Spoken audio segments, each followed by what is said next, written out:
There we go. Good morning again. My name is Rachel Leventhal-Weiner, and I'm the Director of Evaluation and Impact at OPM. I sit on the Data and Policy Analytics team. I'm joined by my colleague, Augusta Irachuku. Augusta, do you want to say hi? Hello, everyone. My name is Augusta Irachuku. I work as a research analyst alongside Rachel. You'll see a slide with our pictures on it. So you'll just have to, just in case you forget what we look like. And we are the Evaluation and Impact team. And we're going to tell you a little bit about our work, but you've joined today for a workshop called Creating a Learning Agenda. We actually ran a version of this workshop back in the fall time. We called it Learning Agendas and Data Storytelling. And this time around, what we've decided to do is just focus really closely on the learning agenda piece. And we'll share some resources and access to the videos of the workshops that we've done before as well. Just for some general housekeeping, hopefully folks have received the calendar invitation directly. We maintain our own list of folks who've come to workshops in the past. So if you want to access workshops in the future, this recording, some of the resources that are associated with the workshops, please do just reach out to us and let us know, and we will add you to the list that we maintain. And you might get things forwarded around from colleagues or from your supervisors. We just want to make sure that everybody has access to the actual direct invitation. I realize that I am not sharing my screen, so I'm going to do that now. And here we go. So today we are just going to quickly reintroduce ourselves and our work and give you a quick overview of the Data and Policy Analytics team.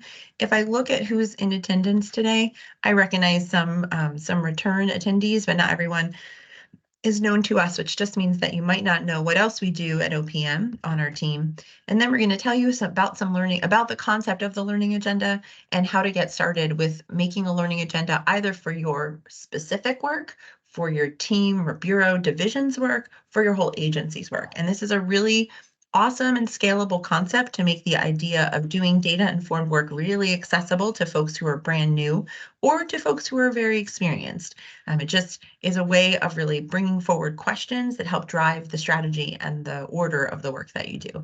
We're really excited about it because it also gives us a home base as well as a North Star. So it's a place to come back to, to refresh, and also a place to strive towards. And then we'll tell you a little bit about some of the other work that we're tackling in this coming year, as well as the workshops that we have coming up in March and in April. Hopefully that works for folks. Just a quick reintroduction. This is us. We are newish now to OPM. Evaluation Impact was brought to OPM in the fall of 22. So we've been at this work for a little over 18 months. And the work is associated most closely with the American Rescue Plan. So there's a high standard for the use of evidence as well as the generation of evidence and evaluation in the American Rescue Plan work that's funded by the U.S. Treasury Department. So we're really focused on the idea that not everyone necessarily has the skills or knows the strategy. And so we're doing a lot of capacity building along the way in order to help agencies achieve some of those goals. And just to tell you a little bit about what we do so we sit on the Data and Policy Analytics team, and that's a team that's been growing over the last, I would say, 2 to 3 years, really exponentially. The team's been around for almost a decade, but it really was a very small team, 1 to 3 people maybe. But we operate the state's open data portal. So that's where agencies can actually post information about their own agency work that would be aggregated, de-identified. That work has been around for quite some time. It's led by our colleague, Pauline Zaldonis, and she actually does a fair amount of capacity building work as well. So I'm going to tell you a little bit about some workshops she has coming up. She's also the coordinator of Open Data Day, which is coming up on March 7th. We have an event, and I think it was included in our calendar invitation, but I'll remind everyone towards the end. We are in charge of P20WIN, which is the preschool through age 20 workforce information network. That's also sort of affectionately known as the statewide longitudinal data system. And so neither one of those really rolls off the tongue, but that's really the arrangement for data sharing and data matching that exists among now 14 agencies across state government. So if your agency is engaged in P20WIN, that means you've agreed to share data and match data to answer some really big questions about how our work at the state impacts people's lives. We can tell you a little bit about how that might fit into some of this learning agenda work. We're the home of the GIS office, so the Geographic Information Officer, Alfredo Herrera, is our colleague, and his team of 5 folks all work on a number of geospatial analytical projects. So they collect data on they collect data on all of the state. They collect data on tiny units in the state like parcels. They do a lot of consultancy work for agencies and partner with agencies around their GIS work. It's a new area for us. It's been growing over the last 2 years. They also do some great capacity building that we're going to talk about later. We write the state data plan. That's our chief data officer oversees this whole unit, and that's really one of his main responsibilities. We all contribute to it. That's the state strategic plan for how we use data and information. And then evaluation and impact is a newer function. And all these hyperlinks here bring you to different areas of our webpage. Evaluation impact isn't hyperlinked because we're going to share all those resources at the end. But really, you can put a lot of data out into the open. You can make data available to people, but we aren't always necessarily using it to make decisions or to make policies. So evaluation and impact is a new function of this unit to help understand the impact initially of American Rescue Plan funded projects, but eventually for all state business. So before I move on just to talk a little bit about where we came from, any questions so far about data and policy analytics? For anyone who might be new? Do you have some new folks on the call?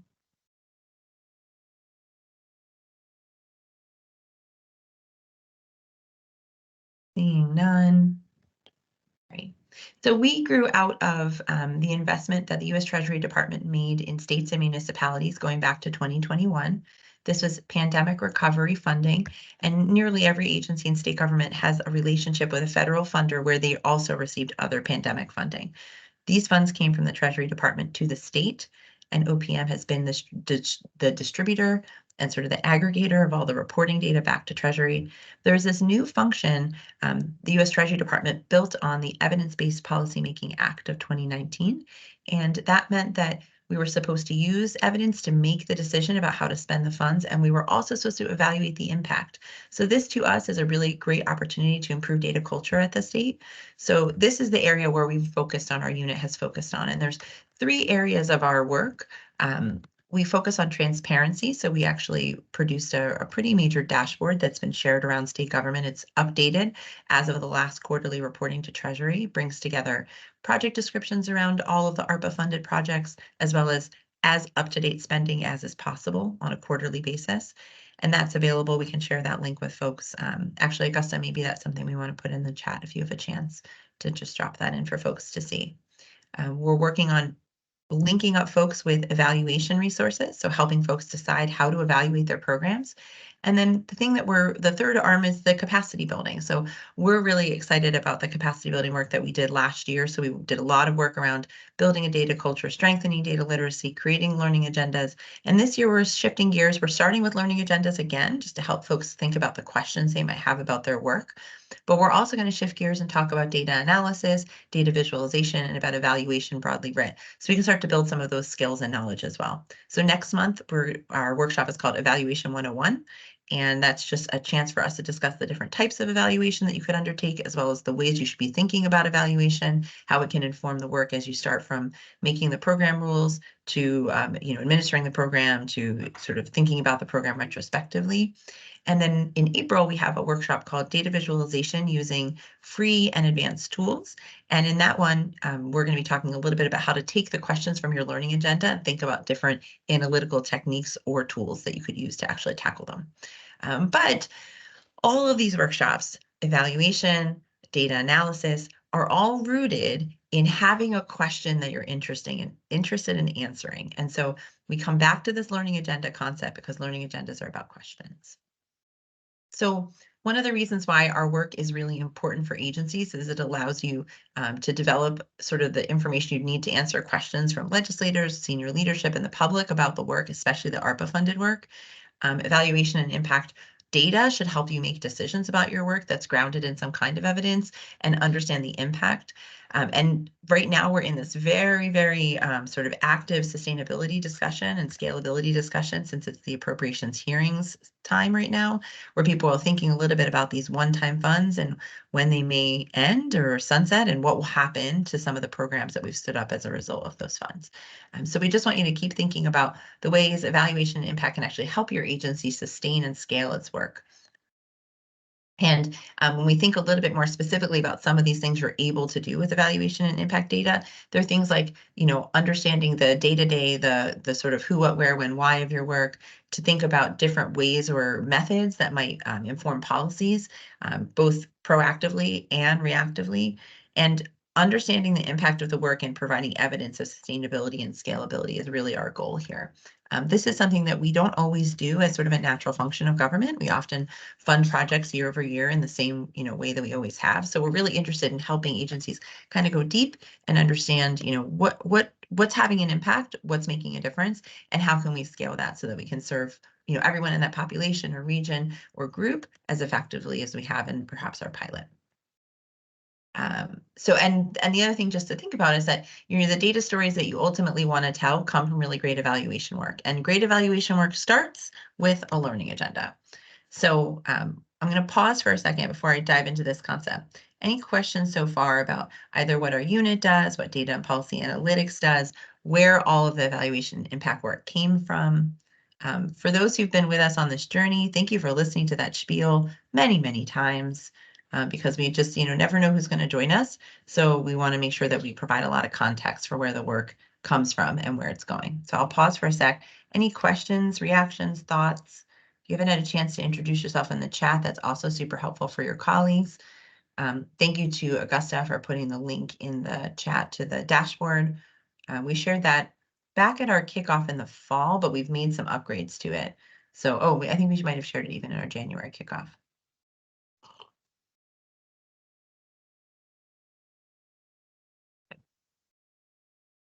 I'm not scared by silence, but I just want to make sure your questions are answered. So thank you to others who are introducing themselves in the chat. That's really helpful for your colleagues. One thing I'll say is that I've been doing this work inside state government and outside state government for a while now, and it's a very organic process. The more people that come and share and partner and ask questions, the greater and richer that data culture becomes. So I'm super grateful for your presence today, because whether you're brand new to the work or you've been coming to some of these workshops, repeated exposure to the ideas and the concepts will really start to kind of infuse into the work that you're doing and help guide the work that you're doing so that you can actually demonstrate the impact of the work, which is really the ultimate goal for us. That's like that would be our North Star. So let's talk a little bit about learning agendas. As a researcher and a social scientist, trained in research methods that are pretty widely accepted, the learning agenda didn't really it wasn't my when I initially heard the concept, I was like, sounds a lot like research questions. But I actually think that it provides a really kind of flexible and open approach to what you're interested in doing. So a learning agenda, this comes from the federal evaluation.gov efforts. So this is really coming, from the federal government on down to states and municipalities, which is really fantastic to see that it's not like we're trying to convince the federal government like this is a good idea. They're actually trying to convince us that this is a good idea.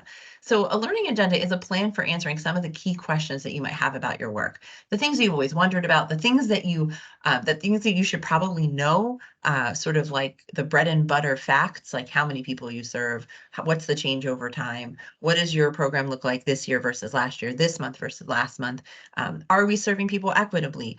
All these kinds of really key, very basic questions could fit into a learning agenda. So it's a plan for answering some of those really important questions that either you have, your leadership might have, your legislative champions or advocacy champions might have. And then having a learning agenda allows for a number of things to happen, allows you to use or establish performance metrics. You get to say, what does a sort of progress look like, benchmarking something, looking where you are and seeing where you want to be. It allows you to use your data routinely. And so you'll have some continuous quality improvement of the data happening because you're going to be looking at the data on an ongoing basis. So that routine use of data helps you improve the data quality. When you first look at the data, you might say, wow, a lot of this is missing. And then you figure out, oh, it's missing because on Thursdays, there's like a whole staffing shift at this time. And that's where we lose a lot of information. And that's a really great insight that you could, use to improve your data. Or you might say, oh, wow, a lot of this is missing because we just skipped this field. So now you make it required. So there's a lot of ways that you can actually improve the data you collect just by using it on a routine basis to answer really basic questions. And the most important part of a learning agenda is that it can be revised and edited. It is meant to be guiding not binding. So it's meant to be an iterative process. Most people feel like they put a bunch of questions in a list and they make it their agenda or their North Star, and then they panic because they're like, well, this is it forever. We never ever get to change this. But actually, this is an opportunity for you to sort of put together some of your initial questions, and maybe you tackle 3 at a time or 5 at a time, or you tackle 3 and then you set them aside and then you go tackle another 3. So the good news is that this is a way to actually revise and iterate on the work to improve it in the way that you want to see improvements made with the data that you collect. So you might be thinking to yourself, okay, this sounds great. I love questions. Questions are great. They help me, figure out, I've always wanted to know certain things about my work. So where do I start? So the question that you want to start with, quite honestly, is what do you actually want to know about your work? And that might feel like a super basic question, especially for those who've been skilled or longtime staffers in state service. But oftentimes we don't really press pause to figure out, well, what are the benchmarks for what we're doing? How many people are we serving? And different programs and projects have a different sort of relationship with their own data on their own program. Lots of folks will say to me, Augusta and I have met with lots of agencies and they say, well, we have lots of federal reporting. So we do tons of federal reporting, but you sort of make the federal report, you ship it off, and you don't really look at the federal report and compare it to like last year's or last quarter's and say, things are different, or things are better, or things are worse, and why. And so starting with that, what do you want to know question is sort of a really important starting point with a learning agenda. Then we recommend sort of this like loose 4-step process. And each step has a sort of a set of ideas associated with it. So the first thing we want people to do is actually think alone. So you yourself, whether you're the leader of the project or you're someone on staff or you're someone on your executive team or you're someone in your division, think alone and brainstorm all the questions you might have. And they could be any kind of question. They could be general things like we just talked about, how many, who, where. They could be what if questions like, well, what if we decided to scale from just serving children, 8 to 16 to children 5 to 16? What if we sort of reached down and served younger children? Or what if we scaled to a new region? Some of them are really big wish list questions like, I don't really know what would happen if we decided to double our funding or cut our funding, but what would happen? And some of them, that's not really so much as a wish list as, like if we had all the funding in the world, who could we serve, right?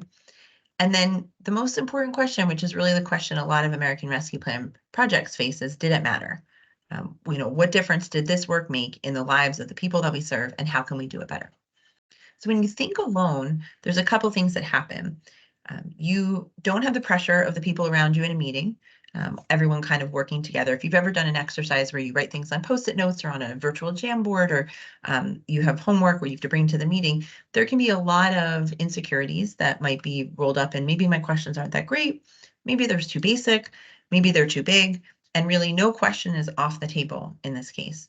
There are going to be a lot of things you can't attend to as an agency, maybe because you don't have the authority or the funding or the buy-in, quite honestly, politically or otherwise, from leadership or other colleagues.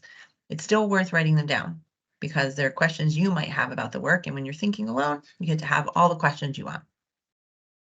The other thing is that when you think alone, you really elevate participation from everyone at all levels of a program. So sometimes, people might feel a little connected to their leadership or alienated from their leadership. But when you think alone, you get to yourself generate as many things, and then you think together. So you get your team to meet together and you discuss the questions that you have collectively. You may want to think about the audience that you're eventually going to report your data story to. You write everything down. So you put everyone's questions down, and then you look at those questions. You might see, oh, wow, I never even thought of that amazing wish list question, or, oh, wow, I wanted to write that down, but I felt a little basic. So I'm glad somebody else wrote it down. So you get to see and make sure that the questions cover the gamut of the work that you could actually want to learn about the things that you do. And you're going to reflect and revise and revisit this because it's meant to be guiding, not binding. It's meant to be iterative. So thinking alone happens first, and then thinking together happens second, and you put everything together. Then you kind of have to think to yourself, okay, now I've got all these questions. Do I have all the information that I need to answer these questions? Because sometimes the information is locked up in your data system. Sometimes it might be on a survey you did last year, but it's old, so you're not sure if you should do a new one. So the next thing you want to do is actually consider the data that you have. to answer those questions. And you might end up, making a whole list of questions in one side of the document. I don't want to say in a spreadsheet or on a piece of paper. You do you. But then, in another column, you're going to say, okay, well, where would I get the answer to these questions? So you would look to see, do we have the data that we need to actually answer these questions that we want to know about? In this time, you'll find, okay, maybe our data systems don't actually, we have 3 data systems that collect data, and oh, wow, they collect data in different ways. So this is like a good time to sort of audit how your data collection happens. See if you have the fields you even need. Like, we hear a lot from people who say they want to get down to the town level. They realize that what they collect are zip codes and not towns, or they want to get down to an equitable, looking at race, ethnicity kind of provision of services, and they realize they don't have the categories that they thought they had. So this is the time where you kind of get down to the details. And then you look at the quality of the data. Do you have complete data for every record? Are the data complete in every data system? So you kind of figure out, is it missing? Is it messy? How much data management is needed? And then you start to think about contingency plans. So maybe you have a question and you have data to answer it. Oop, great. That question's, we can tackle that one. But maybe you have a question and there's there's like nothing. So you have to figure out, well, do we want to collect more information, or we want to proxy it somehow? Do we want to, plan to collect data? And we'll look at this question in the future. So in this case, you want to start to make some contingency plans. And then once you've, thought by yourself and thought in a group and looked at what data you have, then you want to prioritize for now. Remember, because it's meant to be iterative. So you want to make a priority and you want to say, okay, well, we know we have 20 questions on our list, and 2, 5, 7, and 8, we can definitely tackle right now. And if we do that right now, it'll help us tackle 9, 10, 13, and 17. And so you kind of start to make a plan and you say that number 1 question we really want to know about, it's got to go to the bottom of the list for now. Or maybe there's a wish list section or a parking lot section where you come back and you say, we'll come to these after we tackle these other ones first. And then you kind of, have a contract amongst the group that says, okay, we understand that we have all these questions and we want to tackle all of them. But in the meantime, what can we do right now to actually start moving the work down the field? We've been working with a number of groups, and there's been some hangups about having a unique identifier forever for all the data systems. And even though we don't have that right now, we have the ability to match data using our statewide longitudinal data system. So, we've encouraged the group to do is say, while we want to strive towards this thing, this priority, like having this unique identifier, and having real-time data matched at all times, which is a pretty big North Star, we can still do this other thing right now. So the good news is that you can still have the big dreams and still advance things as you're working through them. So this process feels like this. It feels like, oh, we think alone, and then we think together, we consider our data, and then we prioritize. But it's meant to be iterative. And there's a version of this slide where actually it's kind of like all of them get all jumbled together, because it's sort of, when you think by yourself and then you think together, you might get more ideas alone. When you consider your data, sometimes you might want to go back and think together before you move on to prioritize. So, and then once you learn something, you're going to want to start thinking of new questions. So the process and the product are meant to be iterative. They're not meant to be like, oh, the ink is dry on this document, and now everything is all set and we're all good to go. I want to pause there for a moment. So learning agendas have a lot of possibility here. We're going to show you some examples of some learning agendas and also some resources where you can look for some sample questions if you're needing some inspiration. But before I move on to those things, do folks have questions, thoughts, feedback? The reason that we're focusing on this issue is because any data analysis, like I said earlier, any evaluation that's undertaken is typically in pursuit of a question, answering some question. And typically that question would be something that would be on your learning agenda. So we're going to keep coming back to this idea, what question are you trying to answer? We had a lot of people in our survey say that they were really interested in data analysis, but data analysis is really hard to teach if we're not trying to answer a specific question. So often it's motives, exploratory data analysis is motivated by a set of questions. So It's all about questions, whether you call them research questions or learning agenda items, they're all questions. So any thoughts, reflections, feedback?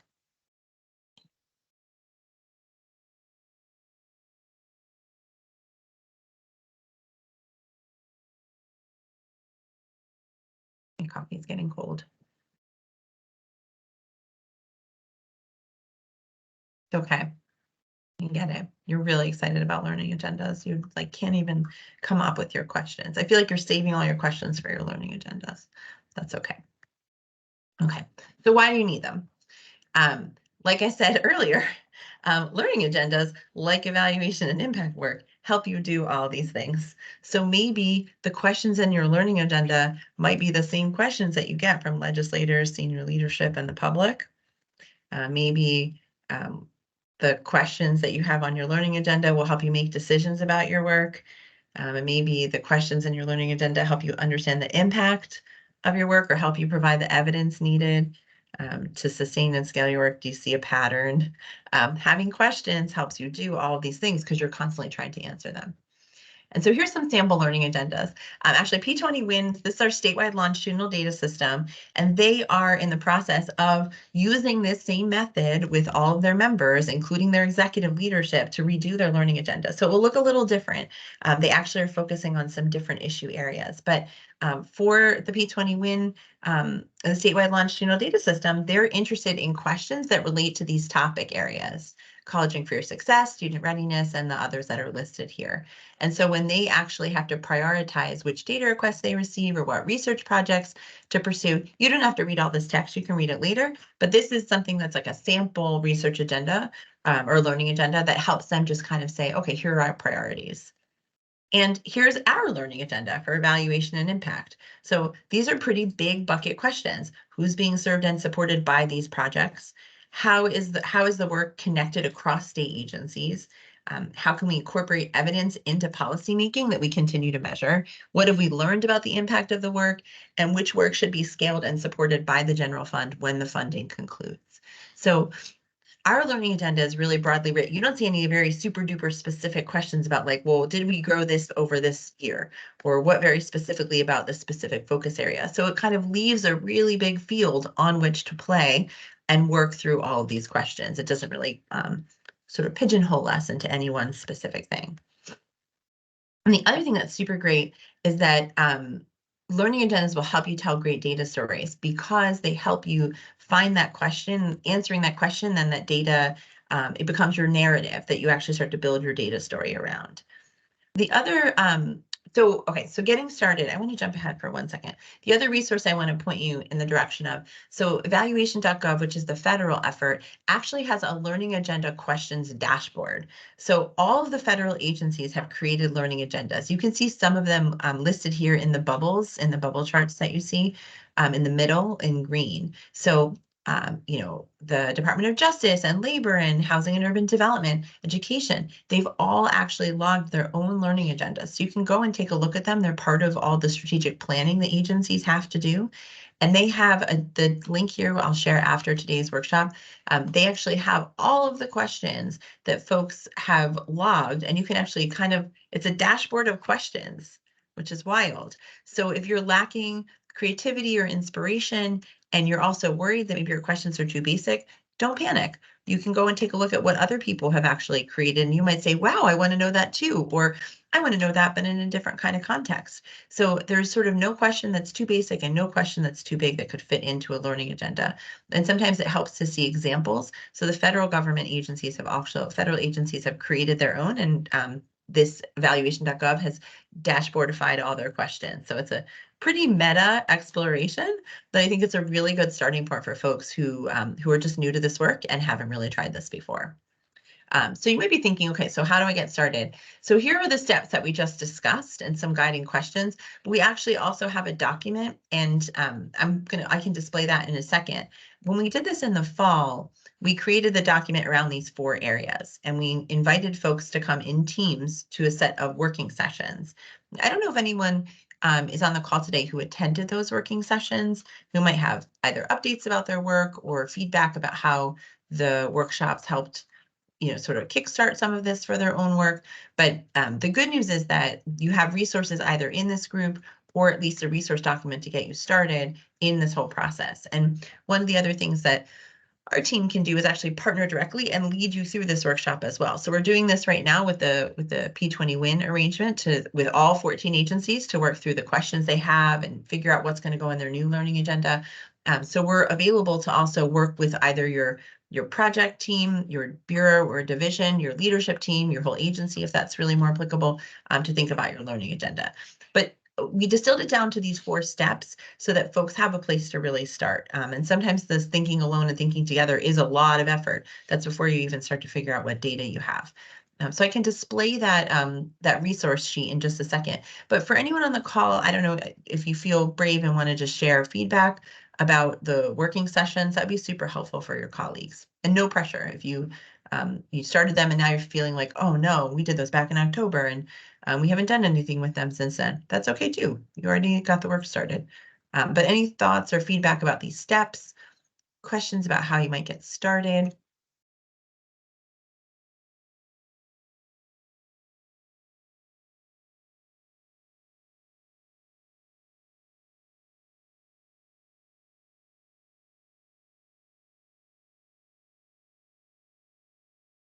All right, let me show you what that looked like. So you can just take a quick peek. So hopefully you're looking at a document and maybe somebody could just give me a thumbs up so I know that that's what you're looking at. When you switch, sometimes you just don't know. No one's saying great. Awesome. Thanks, Karen. So in this case, we were thinking a little bit about this in the context of agencies and their American Rescue Plan funded projects. So you can ignore this at the top. But in building your learning agenda, you have some of the initial questions that you have, the gaps in your data, the revision of the questions. So we have this thinking alone and thinking together a little bit, out of order, and then prioritizing for now. And then we actually give you some steps below about how to move towards cleaning up this initial learning agenda and maybe socializing it with executive leadership. So this is one just initial worksheet that we put together. We did receive some of them back from agencies who participated, so we know that it was useful initially. It's a really good jumping off point. And the goal is to have something really that looks like this. It's just a set of questions that it's almost like a contract. If you have regular meetings with your team, if you have regular meetings with leadership or check-ins with your supervisor, one of the ways that you could actually use your own learning agenda is by using it in those conversations. Well, where are we at answering this question? And I know what you might be thinking. You might be thinking like, this makes me nervous. I'm going to stop sharing for a second because beyond this, we have a couple of resources to show you. And then I think we're done sort of with the content. And it looks like, okay, my video froze for a second. Hopefully you still had sound. So I know you might be thinking, wow, this makes me super nervous because even the very basic questions, we don't really do a great job of answering, or we answer the basic questions all the time, but I don't really know how to bridge from the, I don't really know how to bridge from the basic questions to the like North Star big picture wish list questions. Or you might be thinking, I'm really nervous about what this says. And I don't know if I want to make a learning agenda and then tackle the questions because I don't know what the data say. What we like to advise folks about is that without some questions that you're trying to answer routinely and without routine data use, you really might not know that much about the work itself. And so just by making the learning agenda, you're sort of putting on paper and sort of agreeing to pursue, answers to particular questions. And it's okay if you don't know the answers, or it's okay if you have a benchmark. It's okay if you're not sure if stability in service provision is better or growth or reduction in service provision is better. But until you start looking at the information, you sort of don't know what you don't know. And in order to demonstrate the impact of the work, you need to know something. So what we're observing right now, especially in appropriations hearings, is that when people actually have evidence, one of the things we've noticed is that a lot of the programs that did have positive evaluation, early positive returns, they did receive some extra funding. And really, we want to be investing as a state in things that work for people. So we're excited about this concept. We want to tell you a little bit more about what we're working on now. But before I shift gears and show you a couple of other things, we're getting close to the end of our time together. So I want to make sure that if you have any questions about this concept broadly writ, I want to press pause and hear from those from you.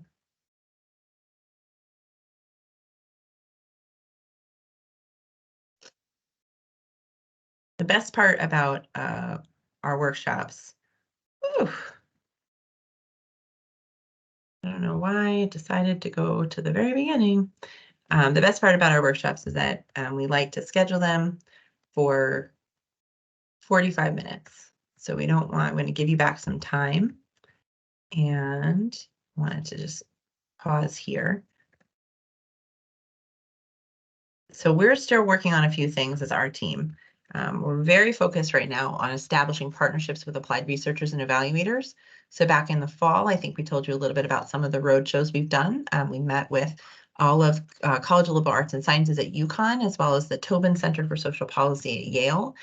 We have some workshops or some road shows lined up this week with Central Connecticut State University's Center for Community Research and Social Research and Community Engagement. And we're also meeting with the Connecticut Council for Philanthropy because they're interested in supporting evaluation work. And so we're just continuing to do outreach to partners and try and talk about the impact and necessity of having available applied researchers and evaluators to work with folks in state service. So when we get to the Evaluation 101 section, we'll be talking about that. We have been upgrading the dashboard like we put in the chat. And so we're really excited to actually now focus on dig into some of the different focus areas that we list in the dashboard. So we show you how the funds are broken out by big areas like K-12 education, behavioral health, early childhood, housing, justice and public safety. And we're digging into each of those focus areas to understand a little bit more about the American Rescue Plan spending and projects. And then we're just continuing to do this capacity building and learn from the work that you're doing out in the field. So like I said, next month is going to be focused on Evaluation 101. And then we're going to be thinking a lot about data analysis and visualization and how that could be improved, with either free or advanced tools. So if you're interested, especially in the advanced tools, we're trying to think a little bit about how to construct a data analysis training with a tool called R. We're going to do some internal training with our team and think about if there's folks around state service who are interested in working either with spreadsheeting or with R. So just keep that in mind that that's something coming up. This is our contact information, which most folks have, but I just want to show you another quick resource, and I'll put this in the chat. So these are all of the workshops that we ran last year with the dates. So you have some other things to look at if you are new to this work, impact workshops. These are actually a playlist on the OPM YouTube channel. So if you ever get lost and you're like, I don't know where to find those, you just, Google State of Connecticut OPM, and then we are listed over here under playlists. And actually, you can see right here, this GIS office webinar, we're going to start moving a few other things into the playlist. And in fact, we're going to have Open Data Day in there as well, because we have a whole bunch of screencasts coming up. So we're pretty excited about that, and have been sharing that pretty widely with folks. And then I just wanted to give you a heads up about some other opportunities coming up. So we have a training next week for folks who are interested in accessibility and data visualization. That's going to be run by some of our colleagues inside state service. And so if you're interested in that, just let us know. I put in the calendar invitation for today's meeting. There's a link there for a calendar invitation. That takes you directly to the meeting on that day. So if you tried to access it today, it probably sent you to, it probably tried to have you join a meeting. Just mark your own calendar, copy that link in there, and then you can access it on the day of the meeting. That's next Tuesday. And then, like I said, on March 7th, we have Open Data Day, and that's both in person and online. So we have a workshop that morning with a whole bunch of like mini sessions, and it's going to be taking place inside of the 450, 460, 470 Capitol Ave complex. We have a room there, and I just don't have the exact details. I should have put them on a slide, but I did not. So I'll add those to this deck when I share it back out with folks as a follow-up, and I'll include all of that information there as well. So you'll have a list. We've got a number of events coming up. Like I said, February, 2 in March, 1 in April. I hear the GIS office is doing some trainings and workshops too. So we're just really excited to continue to support the work that you're doing. And we're super glad that you were able to join today. And as of now, what I'll do is I'll close the recording and close the meeting. And if folks have questions, sometimes people don't like their questions recorded, we can go through those, or we can give you back a couple of minutes. So thanks for coming. I'm going to stop the recording.